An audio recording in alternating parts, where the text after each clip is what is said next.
Thank you for joining us at XM.com for today's Daily Market Comment by Charalabos Pisuros. I'm Christina Marujas.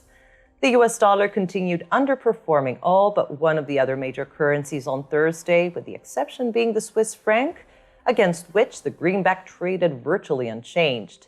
The dollar stabilized today, but with the US calendar empty, traders may continue acting based on the latest FOMC minutes, which painted a more dovish picture than the meeting did.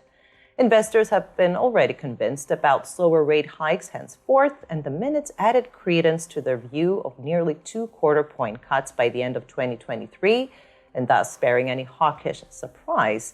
They may continue selling dollars heading into next week. However, any bearish trend reversal discussion likely remains premature, especially ahead of next week's employment report and the December FOMC gathering, when the committee will publish updated economic projections. Wall Street opens again today after staying closed for the Thanksgiving holiday, but it will close early. Their buy activity may remain light, with investors perhaps extending a bit more the latest recovery as they still root for the outcome of the Fed minutes. The improved appetite spilled over into yesterday's European trading, with Euro Stoxx 50 and the German DAX gaining 0.39% and 0.78% respectively. The gains may have been larger if it wasn't for the European Central Bank meeting minutes, which revealed that euro area policymakers were anxious about inflation becoming entrenched. The ECB Minutes allowed market participants to maintain bets about another 75 basis points hike at the December ECB gathering. A European Central Bank expected to act more aggressively than the Fed in December could keep the euro supported against the US dollar.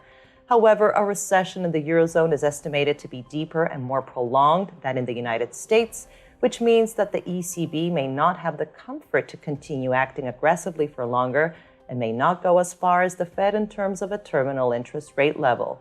This makes the latest recovery in euro dollar look like a strong correction rather than a bullish trend reversal. The tumble in oil prices was halted yesterday, with both Brent and WTI rebounding today. European governments stayed split over the level at which they should cap Russian oil prices, as the level proposed by the Group of 7 nations was seen as too high by some and too low by others. More talks may be held today.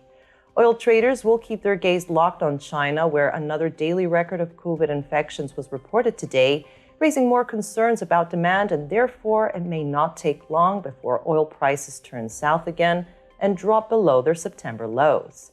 This was a Daily Market Comment here at XM.com. Have a great weekend.